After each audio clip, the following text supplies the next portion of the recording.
it can be a thought like that. Sometimes it is I see things in my inner vision. Sometimes it's like I see things not inside my head that look kind of opaque. Once in a while I see things and they look as solid as a physical person. Sometimes it's hearing a word, and sometimes it's just knowing all those things. So there's two situations that come to mind. One is I saw my grandfather after he passed away in a movie theater in New York City, and I saw this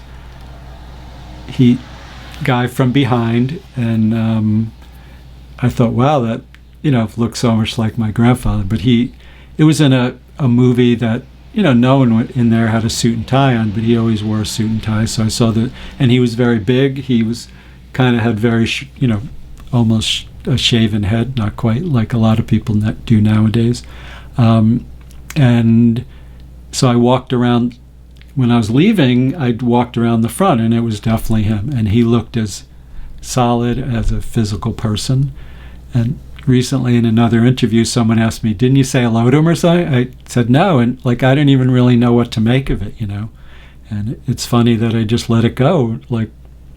There was one time I lived in a second-story apartment, and I went out on it. There was a little deck there, and when I came back in, this woman was sitting at the dining room table.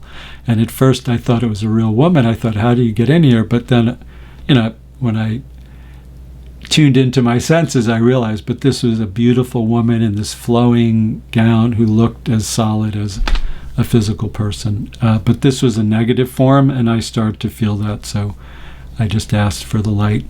The Christ energy is what sort of gives us authority over these things, so I asked for that to come in, and the being knew that she needed to leave.